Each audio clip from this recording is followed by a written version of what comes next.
Hello again. Welcome. Thank you for joining us today. I am Ebonee Williams, the Director of Virtual Experience and Peer Engagement Initiatives. I will be your moderator for this student town hall. It's been a while. Good to see you again. And welcome to all our new incoming students. Excited to have you join us as well. And I heard there's some parents listening in. I would like to read the following land acknowledgement to begin our time together this evening. The UC San Diego community holds great respect for the land and original people of the area where our campus is located. The university was built on the unceded territory of the Kumeyaay Nation. Today, the Kumeyaay people continue to maintain their political sovereignty and cultural traditions as vital members of our San Diego community. We are honored to share this space with them, and we thank them for their stewardship of the Matkuyaks, what we also call La Jolla, California, where our campus sits. This webinar has live closed captioning available in two ways. Sorry about that. First, you can click on the closed caption button at the bottom of the screen and select Show Subtitles, or you can also click the link that is pasted in the chat. This evening, we have a group of panelists to provide some updates on the in-person commencement ceremonies. Yay! Congratulations to the class of 2021. You made it. Return to learn operations during COVID-19 pandemic and the answer to your questions that were submitted during your registration. You can also submit additional questions during our time together using the Q&A window, which we're also familiar with after this year of being remote through Zoom. Or if you're joining us through the YouTube live stream, please email us at rtl@ucsd.edu. That's rtl@ucsd.edu. Due to our time limitations, we will not be able to get to all of your questions, but we will log the questions as they come in and post answers at our Return to Learn website, which is being put in the chat currently. One reminder before we get started. Due to the significant security incident involving those affiliated with UC due to the Alysson data breach, we encourage everyone to enroll in the UCOP free identity monitoring services. Please visit, and I'm sure this is going to be dropped in the chat as well, cybersecurity.ucsd.edu for more details. Now, to get us started with our list of speakers who have gathered tonight to speak with you, I'd like to introduce our Chancellor, Pradeep Khosla. Thank you, Ebonee. Good afternoon, and welcome everybody to this Return to Learn Student Town Hall. We have a lot of great news to share. First of all, UC San Diego Health has vaccinated more than 115,000 individuals at our REMAC facility on our campus. We have delivered more vaccines than any other UC, and more than 20,000 faculty and staff have already been vaccinated. And last month, we began offering vaccines to you, our students. Positive case rates in the county had a slight uptick over the last few weeks, but they have stabilized. And the positive case rate on campus remains extremely low. In fact, for the last week, if I'm correct, there was no student positive on campus. Our expert modelers have added new data to our campus model, and the news is looking really good. We've been able to relax some of our campus COVID-19 safety protocols in alignment with state and county guidelines. Yesterday, we opened indoor dining at campus eateries to 50% capacity or 200 people, whichever is fewer. This only applies to housing and dining hospitality and campus affiliate eateries. Masks are still required when not eating or drinking. We also recommend that unvaccinated students continue to eat outdoors. We expanded our outdoor socializing guidelines also. Students are now permitted to gather outdoors in groups of 10 or less, wearing face coverings and physically distanced. And commencement ceremonies will have a limited in-person outdoor experience option. Graduates will also have an option to attend virtually as well. We also are continuing the thoughtful process of increasing the number of faculty, researchers, and staff on campus. And our goal is to return to full campus operations in person by the fall quarter. You may have questions about vaccination guidelines for the fall quarter. the UC system has partnered with the Cal State University system to announce the intent to require vaccination. This decision will be contingent upon full approval of the vaccine by the FDA and, of course, sufficient supply. So right now, there is a 30-day response period to the proposal that will require all students, faculty, and staff to be vaccinated for the fall quarter. So to restate this 30 days of comment period, it's open for public comment right now. A final decision will be made by UCOP and CSU Office of the Chancellor in the coming months. Pending that decision, I encourage you all get vaccinated. The health and safety of our campus and our community depend on it. So keep in mind, even once after you're fully vaccinated, we need to continue to follow campus safety protocols. Wear a mask, keep your distance, wash your hands. We have been very successful over the last year only because of you, our students. So thank you for your commitment and thank you for your example. And thank you for your Triton spirit. I look forward to seeing all of you on campus in the fall again. Ebonee, back to you. Thank you, Chancellor Khosla. That is such great news you shared. I'm definitely aware of it. I hope our students are just as excited about what we're able to do at UC San Diego. And it's because of our students that our campus has remained safe. I would like to now welcome the host of this town hall, UC San Diego Vice Chancellor of Student Affairs, Alysson Satterlund. Thank you so much, Dr. Williams, and good evening, Tritons and friends. First, and most importantly, I hope your loved ones and you are staying healthy. For those of you that I have yet to meet in person or have not met remotely, my name is Alysson Satterlund, and I serve as the Vice Chancellor for Student Affairs. In partnership with colleagues, student leadership, alumni, and families, my role is to continuously work to advance student-centeredness at UC San Diego. And we know from listening to our students that having current and accurate information is much needed. We've also heard from students that a more Q&A type town hall meets their needs. And so with this in mind, tonight's student town hall presenters have been invited to speak to focused issues that students have requested to learn more about. We also want to acknowledge the many sacrifices you and your families have made during the pandemic. There is much to look forward to, and it is because of your willingness to wear face coverings, to not host or attend gatherings, to test regularly when coming to campus, to be flexible and resilient, and most importantly, to care for one another by supporting each other through this difficult time. And because of you, we'll all have the ability to be in person soon. So many of us are looking forward to that time. So let's get started. I'm going to turn this over to Dr. Williams so we can have your questions answered tonight. Dr. Williams, all yours. Thank you so much, Vice Chancellor Satterlund. I would like to now introduce our first presenter, Associate Chancellor Susie Sterner, to discuss commencement. Congratulations again, class of 2021.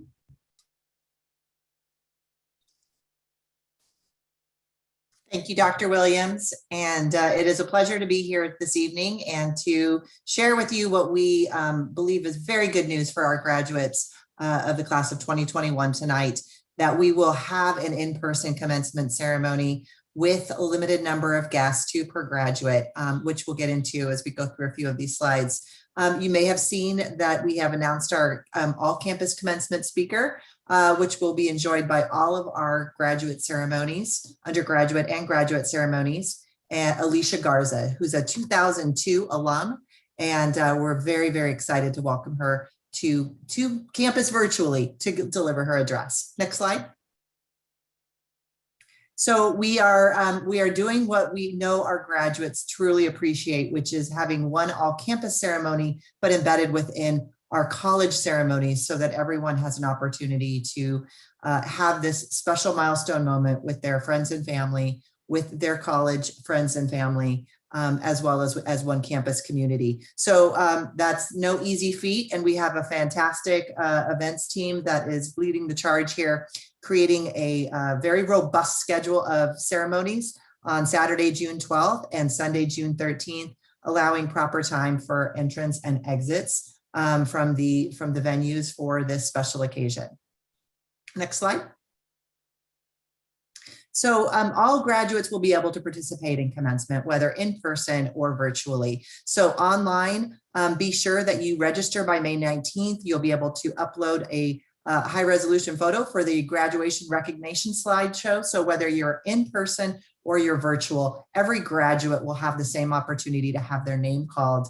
And if in person, cross stage, and if virtually, be able to have their picture across the screen with their name called. So you can watch the commencement ceremony online at commencement.ucsd.edu. I would encourage you all to go to the commencement website. It has a wealth of information. Lots of frequently asked questions are answered there. And this year, as like last year, which was very, very popular with our graduates, we are doing an online yearbook. So you'll all graduating students will have a digital yearbook page. It's a great way for your family and friends to send special messages to you and for you to send special messages to your fellow classmates. So you can download the social media card to share. Lots of information, again, on the commencement website to set that up. Next slide, please.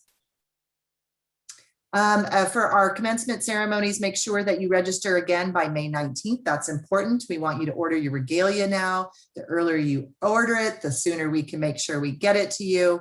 As you have seen in the announcements, all graduates and guests must be vaccinated or have had a negative COVID-19 test within 72 hours of the ceremony.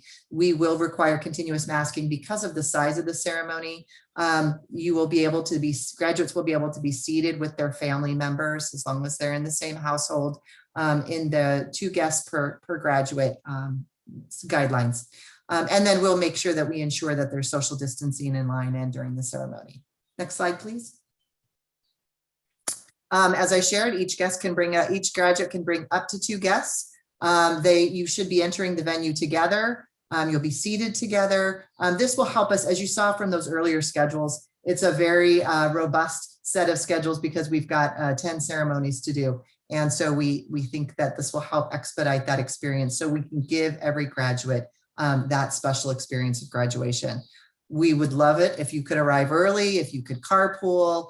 The doors will open an hour before, and for our graduate division radiant GPS ceremonies, the doors, the virtual outdoor doors, will open 30 minutes before the ceremony time. Next slide, please. And that is it. So I will look forward to answering some of your questions during the Q&A period. Thank you so much, Susie. That was great information, and so exciting that our graduates will have the opportunity to be in person.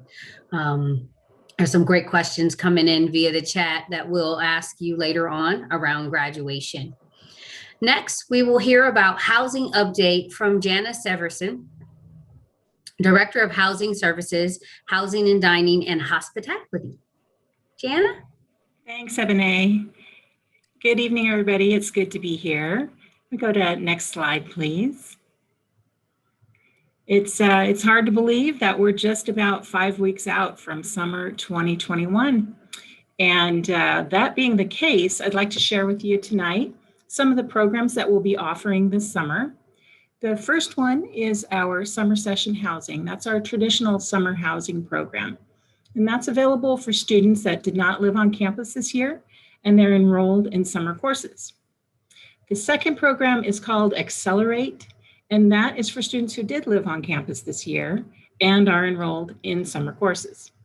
And the third one we're offering, which is something we started last year, is called the short-term transition housing option. And this is for students that may need a little flexibility in their accommodations this summer. It may be because you have international travel restrictions and you're not able to go home. It could be because you're a recent graduate and you need a place to stay temporarily. We've got a lot of different things that can be accommodated through this program, which runs from June 18th through September 4th for as much or as little of that time as you need. So all of these programs are included in more detail on our website, which has been dropped in the chat. Thank you very much. And all of these programs are also open now for applications. So any of these that you're interested in, you can apply now. And just to confirm that we will continue with single occupancy assignments during the summer, won't move to double occupancy until the fall. So that will remain consistent with how we've operated during this academic year. Next slide. So fall 2021, so many questions. We are still in the process of confirming and finalizing what our plan and program will look like in the fall, but I'll share with you what we know so far. Our intention is to utilize double occupancy. And if that is the case, then our projected number of beds for campus this fall would be 12,279 for undergraduate students and 5,357 for graduate students. So, as has been the case throughout the pandemic, we're trying to meet the needs of as many of our students as possible, but all of our decisions are being led by consideration for your health and the safety of our residents and our staff and the communities in which we work and live. So, provided that we are able to utilize double occupancy this fall, undergraduate students will primarily be placed in double rooms. There will be limited single rooms available as well. And it's important to remember that double occupancy housing is going to be dependent on public health guidelines. We're still a little early in that process to be able to confirm, but it is our plan. I can confirm that we will not be offering triple rooms as we have in the past. And this is going to reflect a reduction of bed spaces by a little over 2,000 beds. Next slide. So this year, we will be utilizing a priority system for housing assignments. And the priorities are included here on the slide, but I'll just review them with you. The priority 1 is offered to scholars that are in programs that provide 4 years of the housing guarantee or mandate living on campus as a condition of the offer for that program. Priority 2 is for new incoming first year and transfer students and returning second year and transfer students who remained on campus in on-campus housing for the 2020-2021 academic year. Priority 3 is for remaining second year students and remaining transfer students. That's going to be utilizing a lottery system for the remaining spaces that we have available. And level 4 is for our remaining third and fourth year students. And typically, this is a group that we are only able to accommodate a very small number. And I would imagine that will be consistent this year as well. Assuming that we're able to offer double occupancy this fall, we should expect to be able to house groups 1 and 2 and some students from group 3. Next slide. We've had quite a number of questions about off-campus housing. And so I'd like to share some information with you from that team. Their website has been dropped into the chat. Thank you very much. For those of you that are searching to move off campus, if you utilize this website, you'll see that it's a search platform exclusively for UC San Diego students. And you can search for roommates and create roommate profiles. And the site also has a lot of information and resources for first-time renters. Including it's going to have move-in, move-out templates, lots of rental tips, and roommate agreement templates, which are very important documents. So I would also encourage you to check back because there will be an upcoming off-campus housing webinar later this month with sponsorship from Basic Needs, Housing, Dining, Hospitality, and Student Legal Services.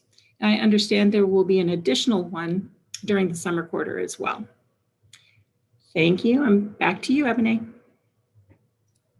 Thank you, Jenna. The Q&A was on fire while you were speaking. A lot of great questions coming in, and I'm glad people are looking at where they will live in the fall and how they may be able to live on campus. Now we're going to move to keeping you safe.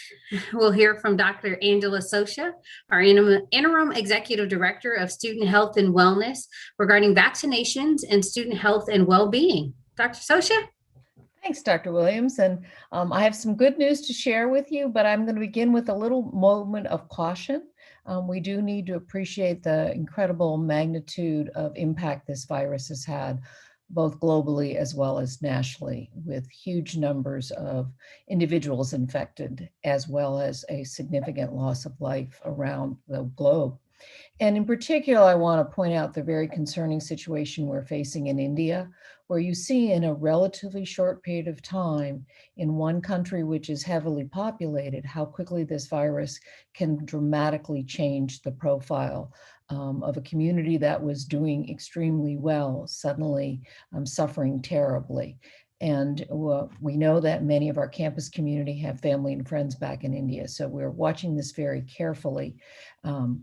It is, I think, an illustration of how quickly the situation can change. So as we think about the fall and we go work through the summer, be prepared to get alerts on a regular basis and updates, because we will adjust our plans to keep everyone safe, including how we bring everybody onto campus, testing and everything, taking into account vaccination. So just a reminder how quickly things can change with this virus. Things in the US are looking actually pretty good. We had a little bit of a blip a few weeks ago, and numbers are settling down again as more and more of the country is vaccinated. But that still means over 50,000 individuals every day are being newly diagnosed. Next slide. And in the campus, we're doing great. The county rate of tests, of all the tests that are done, are a little over 1.5% are positive. Today's number actually was 1.48%. It changes that quickly every day, but we see this nice steady downward trajectory in San Diego County.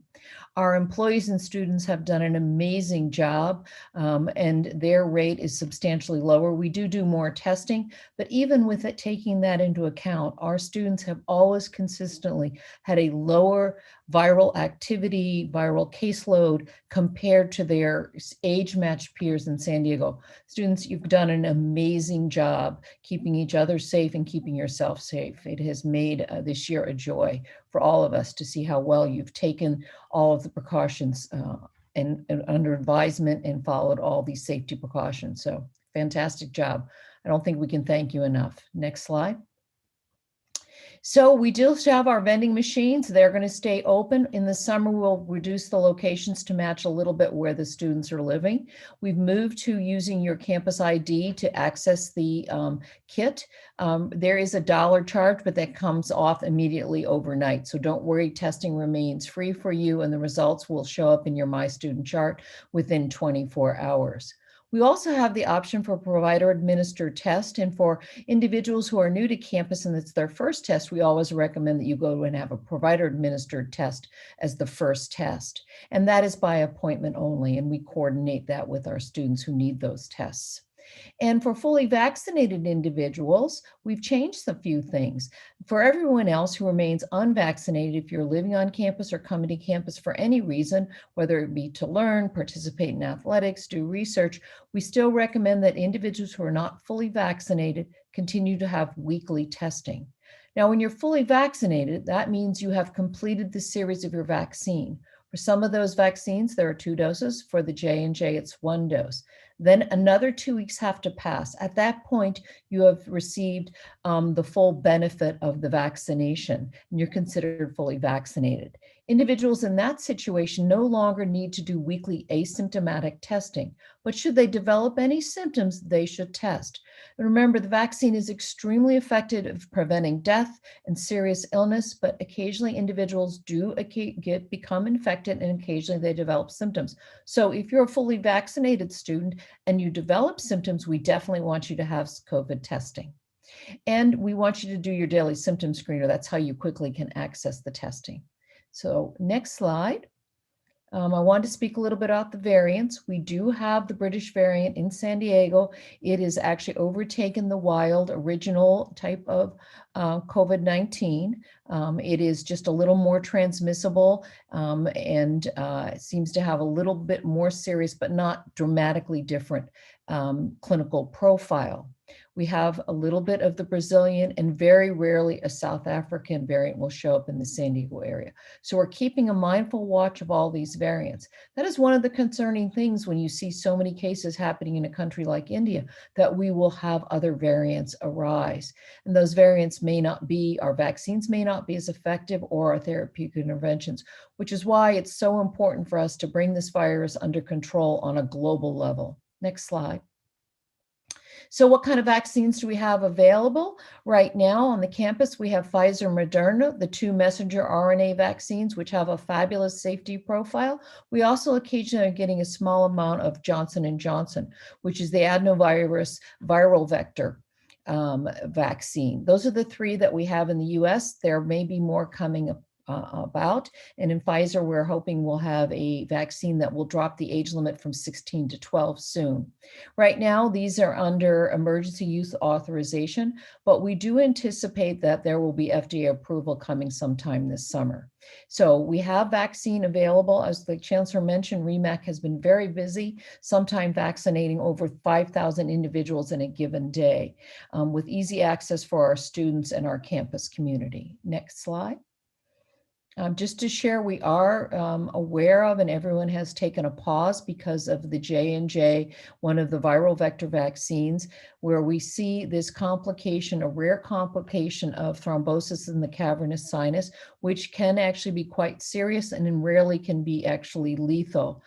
People have raised their awareness, so early diagnosis is extremely important, but I want to emphasize how incredibly rare this event is, much rarer than the complications associated with the COVID virus itself.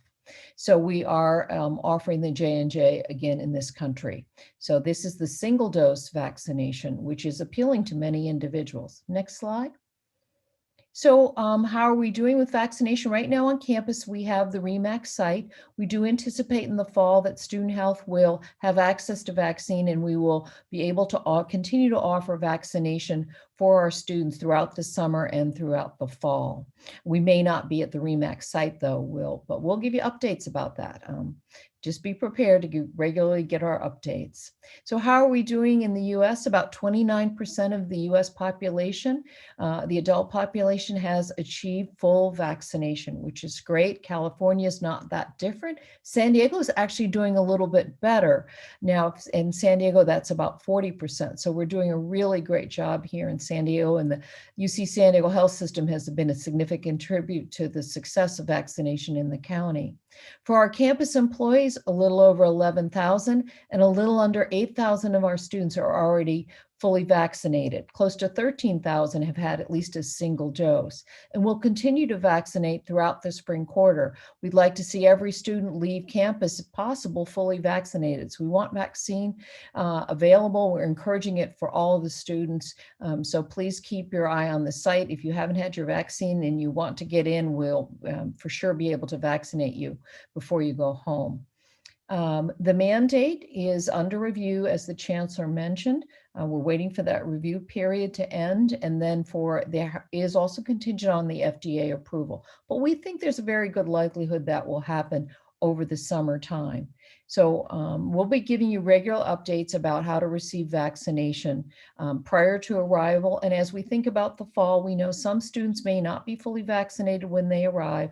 And so there'll be recommendations about what we need to do for safety for everybody, those that are fully vaccinated, those are partially vaccinated, and those that may not be vaccinated either for medical or religious exemptions. We'll figure out all the safety protocols to keep everybody safe on campus. So with that, Dr. Williams, I'm going to turn it back over, and I'll be able to answer questions. Thank you so much, Dr. Sosha. I share the sentiment of a lot of my colleagues. It's so exciting to have you and our other colleagues on our campus this past year, sharing such great information and keeping us safe and putting processes in place that keep our students safe.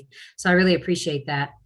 Our fourth and final speaker before we get to your questions will be Dulce Dorado, Director of International Students and Programs Office, who will share information about international students. And for some of our international students that are graduating, there's some nuggets in there for how you can get your guests here if they would like to come for commencement. Dulce? Great. Thank you, Dr. Williams. Hello, everyone. So today I'm going to share a couple of items. First, it will be current immigration and regulatory updates that are impacting our international students.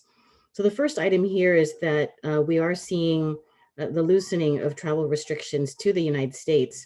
The US State Department announced last week that some student visa holders would be exempt from certain pandemic-related travel restrictions under what's called the national interest exception policy. So this is really good news for many of our students, especially those from Brazil, China, India, Iran, Ireland, South Africa, the United Kingdom, and the Schengen region of Europe, who are subject to some of these travel restrictions. So what this means is that an automatic exception will be given to those with a valid F1 visa whose programs begin on or after August 1st of 2021. However, those who do not have a valid visa will still need to apply for a visa at a US embassy or consulate. The second update here is about what it's looking like in terms of visa appointments and processing delays. So although what I shared with you about the loosening of travel restrictions is welcome news, there are still continued concerns about visa appointments and processing delays around the world. So embassies and consulates continue to slowly resume routine visa services, and they're prioritizing student visas. In fact, the Consul General at the US Embassy in Beijing announced last week that they would be resuming and accepting applications as of today, May 4th. However, last week we did receive recent notifications about embassy closures, such as those in India and in Russia, and also additional longer wait times. Because of this continued uncertainty and just an evolving situation, we do encourage our students to continue to please check the local embassies and consulates in your area and check their websites about the availability of appointment wait times and non-immigrant visa information. Another update that happened last week, there was a flurry of them, and this was also a welcome update from the Student Exchange Visitor Program. They announced that guidance that would allow international students to continue to have the flexibility in enrolling in remote courses would continue into the next academic year. What this does mean, though, that for those students applying for visas and they're new and newly admitted and coming to UC San Diego, you will be required to enroll in at least one in-person or hybrid course. The other one here is the University of California system-wide did submit an advocacy letter to the U.S. Department of State and the U.S. Department of Homeland Security. Because of all of this uncertainty, that letter was advocating for a continued reopening of U.S. embassies and consulates around the world, allocating additional resources to address the backlog and potential workload that will be happening in the summer, but also potentially allowing for remote visa interviews and or online interviews. So we're continuing to monitor that as the things develop. Next slide, please. With the evolving visa and travel situation, what we've come up with here is some key considerations that students may want to consider when preparing to arrive in the United States. The 5 areas would be visa. So for example, is the US Embassy or consulate open? And also, are there visa appointments available before the beginning of the fall term? Second is looking at travel. So are they or are that particular student subject to any travel restrictions? 3 is, does the student have a Form I-20 or a DS 2019 that's been issued by the International Students and Programs Office? Another area is testing quarantine requirements, which Dr. Sosha discussed earlier. For example, if a student would be subject to any testing or quarantine requirements when entering the United States, and then of course, enrollment in the fall term. Next slide, please. So the exciting news is, of course, what Associate Chancellor Sterner announced, that UCSD will be hosting in-person commencement in June. So for our international students or family members who will be joining our students as guests during commencement, here are some updates and ways that we're supporting our graduating students. First of all, on the commencement 2021 website, you can find information there for students about visa support. So our office, the International Students and Programs Office, has a downloadable visa support letter that you can use to support any visa applications or entering the United States. In addition, we do have a site dedicated just for next steps for graduating international students that goes over options such as transferring to another school or working in the United States, returning home, and additional options. So we encourage our students to visit those websites for additional information. Next slide, please. And as a resource, here are a variety or a list of online resources offered by our office. And in particular, if you just remember one site, istudents.ucsd.edu will lead you to a variety of updates about immigration, key resources for international students about next steps, and just how to get a hold of our office if you have any additional questions. So that's all for now. So I'll turn it over to Dr. Williams. Thank you so much, Dulce. That was a lot of great information, and I know a lot of those updates came in this week. So that is the end of our presentation space, and we're going to move into our Q&A panel. So now it's time to invite everyone to turn on their videos. During registration, attendees had an opportunity to submit questions for panelists to answer. We have selected some of the most popular questions for the panel today. If you have questions now, please use the Q&A, as some of you already have discovered and been doing, to submit additional questions that can be answered live during this session, either live in our panel, or we have a beautiful group of people behind the scenes that are not on screen answering your questions. And I just want to acknowledge that it takes a village to put these on, and there's a village supporting you. And due to time limitations, we may not be able to get to all of your answers. However, we will do our best to answer our questions in the FAQs, frequently asked questions, at the returntolearn.ucsd.edu website. With that, let's see if all of my panelists are on and the cameras are ready. Oh, you guys look so great. Okay, so starting off with our Vice Chancellor of Student Affairs, and I will support you with some of these questions. Will all classes be in person in the fall? Will some courses be remote offered? Will Geisel be open? What's going on in the fall, and what can you share? It's a great question and an important question. So for the first two pieces of that question, we can share that most of our classes will be in person. We understand that there may be some remote instruction available as well, because we do have learners from all over the world whose circumstances continue to evolve. But the intention is to highlight and continue to return to in-person learning in as many ways as we possibly can. The third piece of the question about Geisel, when Geisel is going to open. So our Geisel librarian, Dr. Mitchell, has been working furiously to get Geisel open. I know that it will be open by fall. I imagine if they could have the density requirements and some of the internal structural issues that need to be addressed to ensure the appropriate spacing in place yesterday, they would have done it, but definitely by fall. And we hope to have it open late summer if possible. Thank you, Vice Chancellor Satterlund. You didn't need my support at all. Those were all the right answers, and it's all we know. So thanks for asking the question, and we're trying to give you all the answers we can. I know it's a little unnerving to not have everything answered. We agree, and you know what we know. So Jen, I'm coming to you. You've already had a lot of great questions for housing and dining. When will indoor gyms be open in graduate housing? Sure. Yeah. Right now, recreation has not been approved to open any of our indoor fitness areas. So we're still waiting for that to happen. When it does, recreation is going to actually staff the Mesa Nueva indoor gym. But meanwhile, our outdoor gym and our pool and hot tub at Mesa Nueva are available for students currently by reservation through Return to Rec. Otherwise, stand by for updates in the community notices.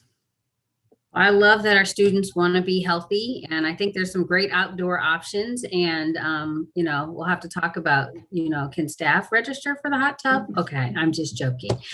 All right. The next question is going to Dulce. And Dulce, I'll support if I can, right? But how will UC San Diego communicate properly with faculty that some international students will require remote learning options? You and I have been tag teaming this. Yeah, okay, thank you, Ebonee. I know that for fall 2021, of course, the goal would be for most of the classes to be offered in person, but the campus does recognize that some students, and based on my updates earlier, may not be able to arrive because of visa or travel restrictions, and these are definitely things that are beyond a student's control. I know that there are many campus communications that are going out right now to many of the faculty members and to the departments. Your student leaders, both in the Associated Students and in the Graduate and Professional School Student Association, are also advocating for being able to offer these remote options for our students. I know that beginning July 1st, academic departments in collaboration with the registrar's office will then be able to accept changes to the classroom requests. So again, we're waiting to see what additional updates there will be in terms of the health guidances, where we are in terms of visa and travel restrictions, and then also where we're at in terms of the campus. But there are many efforts now ongoing about how faculty are being made aware of the need for some students potentially to be offered remote courses. We also encourage our students, if this is the situation, to please work with your departments and your faculty, because there may be then planning that need to happen in terms of academic plans. So I don't know, Ebonee, if you had anything else to add to that. No, that was very complete. I just hope that everyone heard that our staff, our faculty, and our students are aware that there's some conveniences that have come with this past year. As much as we know, the majority, if not all of our classes will be in person, that we will have to be flexible as we're still not sure what this pandemic will do. And so we're aware of that, and we're optimistic given the data that you've heard on this call today. So thank you, Dulce. Going towards my commencement and health individuals, Susie and Angela, will parking for commencement be free? Yes, parking for commencement will be free for all graduates and their guests. So there will be no parking charges for commencement. Thank you, Josh. Yes, thank you. And then the second part of the question is, will there be testing offered for our guests? Like each graduate gets 2 guests. Will testing be offered to them? No, we're not planning on doing on-site testing. There are some real challenges with antigen testing and rapid results and accuracy. COVID testing has become much more available in the community. You'll see it's pretty accessible now. The health system does allow for a small fee, which generally is quite competitive, in fact, lower than many other areas, COVID testing for community members. But we will not have on-site COVID testing at the commencement. All right, well, that was one of our live questions. Angela, another question that's very popular that would be best answered by you and probably only answered by you is what kind of COVID vaccine do I need before before going or coming to our campus at UC San Diego? So a student wants to know what do they need to do to be safe and vaccinated? Right, and this really applies to the international students. In the US, the 3 that are around, J&J, Moderna, and Pfizer, are non-issues. And if anything else comes out under US EUA, we would also accept those. For our international students, we'll be accepting World Health Organization, WHO, approved vaccines, and there are a list of those. And that's generally what most students are going to find in their countries. So we'll accept those. I want to be mindful, and we all need to be mindful, that the vaccine science is still evolving. We are learning a lot about how long these are going to be effective, if the variants change the profile for vaccination, if we need boosters, et cetera. So it's possible some of the vaccines, international vaccines, or even in the US, will need supplemental vaccination or boosters, et cetera. So we'll be paying attention to that. And if our international students arrive and they need an additional vaccination or it's an option for them, we'll share that information. So all of us need to appreciate that vaccine science for this very new virus is still evolving, but for now, rely on World Health Organization, WHO approved vaccines on the international front, and then the EUAs, the 3 in the US. Thank you so much. Jenna, I'm coming to you. We have a question about rent hikes. So in light of the extreme rent hikes by the Housing and Dining services this year, how will UC San Diego support its current graduate students and attracted talented new students to come to our campus? Yeah, thank you for that. I would say that the university's been reforming graduate funding to make it more robust and equitable for all students. And that's going to improve our ability as a campus to recruit the best students, like those of you that are here with us tonight. I can share from a housing perspective that we have just shy of 3,000 students on our waiting list for graduate and family housing.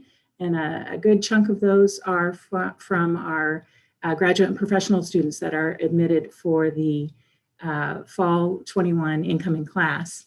So that is the list of students that we offer contracts to for our grad family housing communities. So we seem to be still highly sought after as an institution and also for our facilities on campus. Thank you for that. I know it was not an easy decision and never is when we are in that position. Anybody else want to add anything to that? Okay, cool. All right. Now, I think I'm still with you, Jana.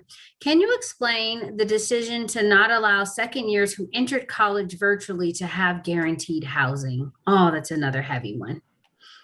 It is. This is a challenge.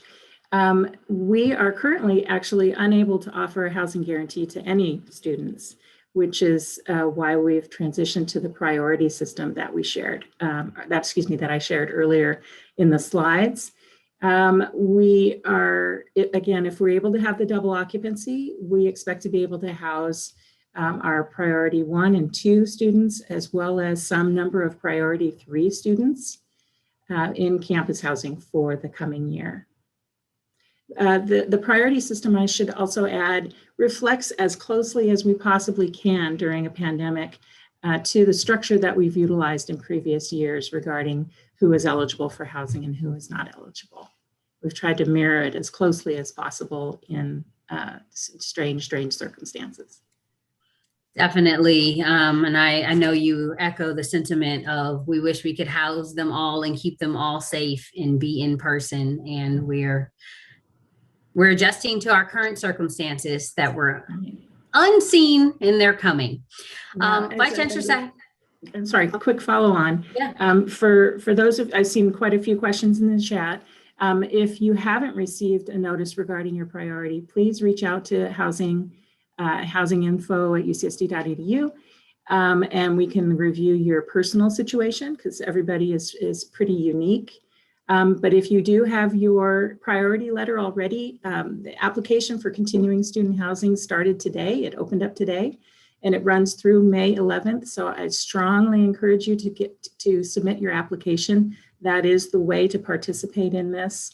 And we will then be able to talk with folks once we have an idea of how many spaces we'll have available for priority 3.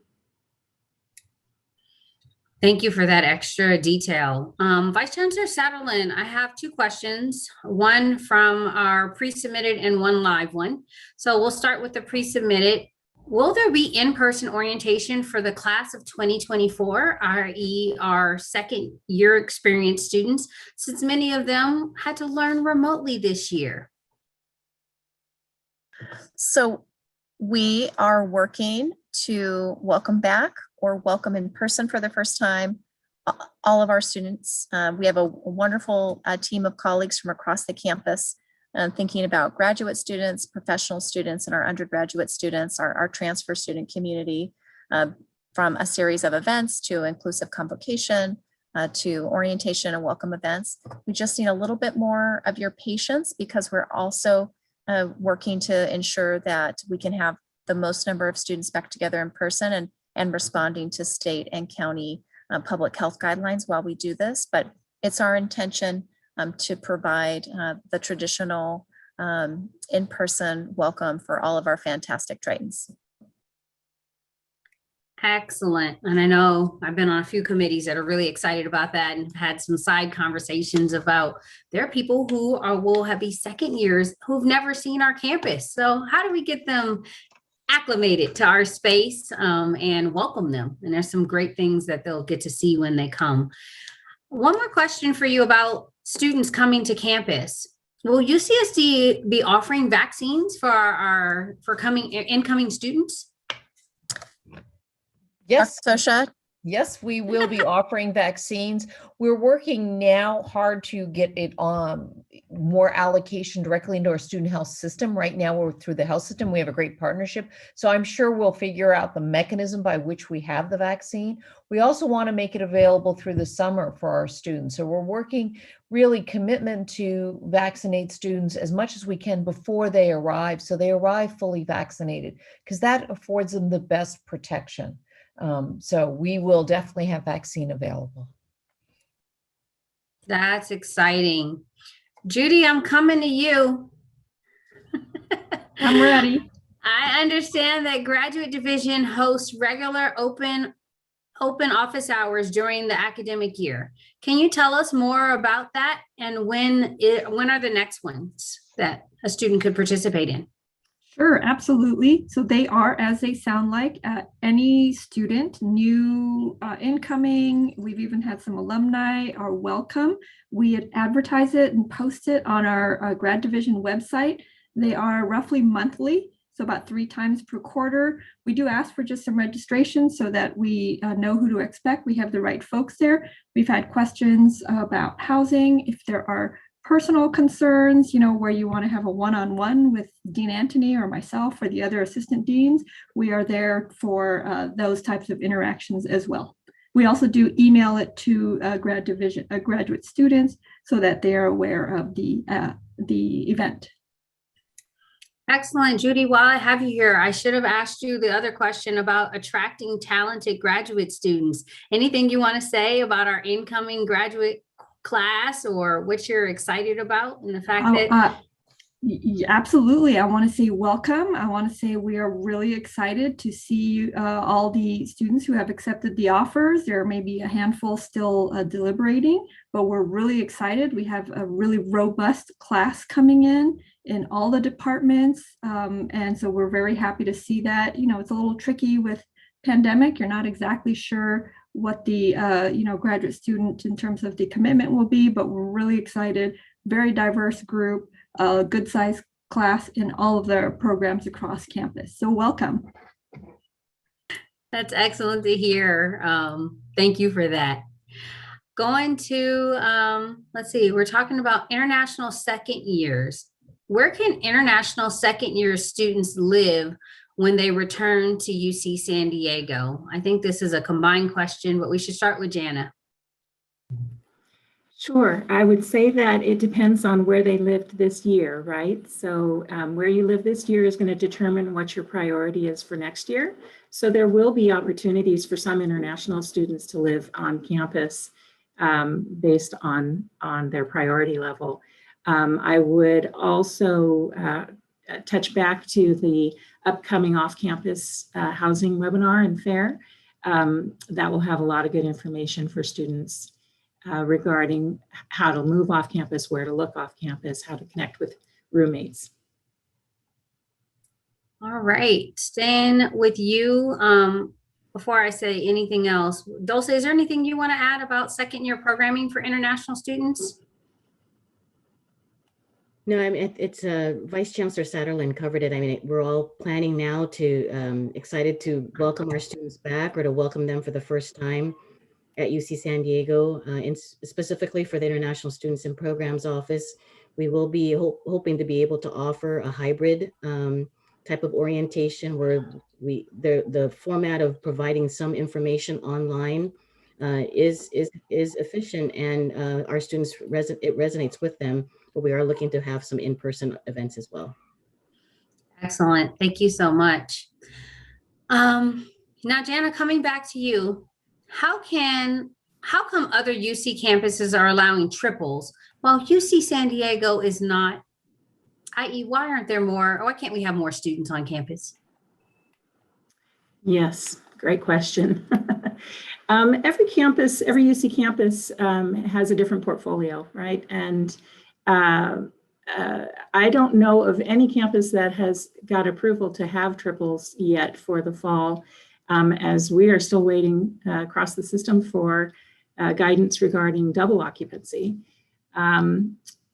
It's going to depend on each campus, what their portfolio looks like. Some campuses have units that had triples by design. They were built that way and meant to be a room for 3 people, as opposed to what we've had in the past, which is a converted room for 2 people with 3 people in it.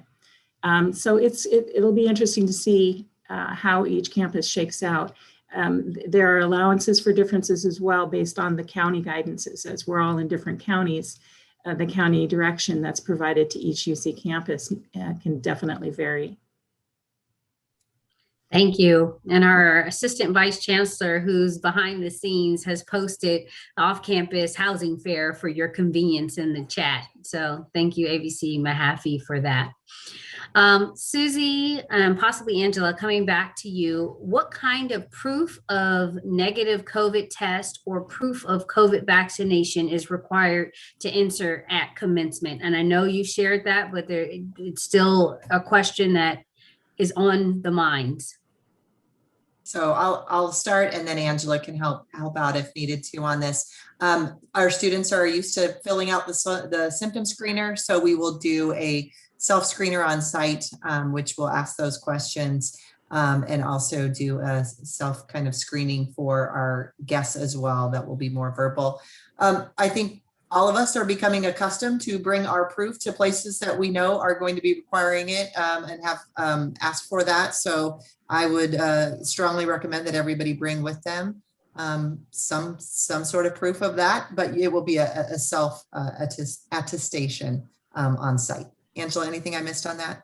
No, I think that's great. And if you're uncomfortable carrying your vaccine card, because normally you're going to get a vaccination card, take a picture of it, make sure it shows your name and that it belongs to you. Similarly, in your electronic medical record, it'll have COVID results, or if you go somewhere, you're going to get a result. Take a copy of it if you want to put it on your phone. If you don't actually want to travel with your vaccine card, just make it available to us. Make it simple. All right, we're almost into our last 2 questions. We've been answering great questions in the Q&A. So Angela, will international students who are unable to obtain vaccinations in their home countries be vaccinated on campus? Yes, we will have vaccine available on campus. I am absolutely sure of that. Now, we'll have to work through, are there any extra things you need to do if you're an unvaccinated individual? I think we all need to be prepared, just like we talked about, that the testing is a little different. Asymptomatic testing isn't needed if you're vaccinated. Masking requirements are going to start changing if you're vaccinated.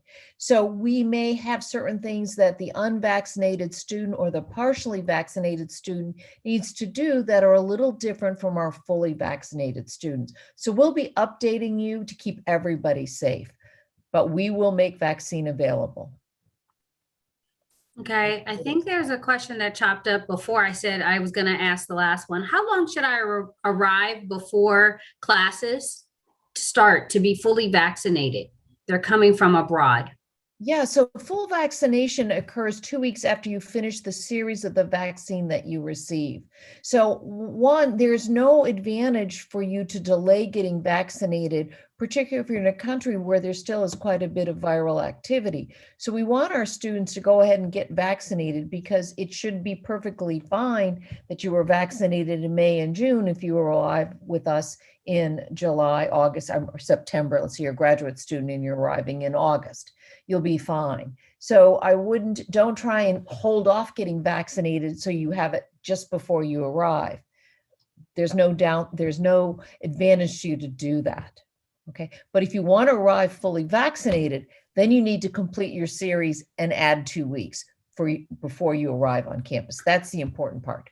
And ideally, arriving fully vaccinated on campus is the safest thing you can do for yourself. Yeah, we all know the practices to keep safe if we're not vaccinated, including wearing a mask and staying distant. So we have that experience. It's a great question. Now, we are at the end of our time, but I wanted to offer any panelists, no one has to speak, but if you wanted to offer any words of encouragement to our students that are listening before I close through the closing remarks. Anybody have anything they'd like to say? Of course, our Vice Chancellor Satterlund would like to. I just want to say that our campus has not been the same without you. And we cannot wait to see you in person. And we're so proud of our graduates and really, really looking to build new memories with all of our students who are coming back for the first time or joining us as new Tritons. We can't wait to see you. Well, there's not much to say after that. We all agree with that. Thank you for those remarks. Congratulations to the class of 2021. Excited to meet in person the class of 2024 because we know we haven't seen you, and looking forward to the incoming class, whether you're a graduate student, an incoming first year, or a transfer student. We're looking forward to being in community with you. So with that, I'm afraid our time has come to an end this evening or morning, whenever you're watching this. Thank you everyone for your questions. Thank you to our panelists for answering the questions. You can look for additional answers to your questions at our FAQ, which is frequently asked questions, on our Return to Learn website. The recording of this podcast will also podcasting. The recording of this webinar will also be posted there. Apologies. Along with all the other town halls that we've done this year to support our whole community. I'd like to thank our presenters for sharing their time and information with us today, their smiles and encouragement.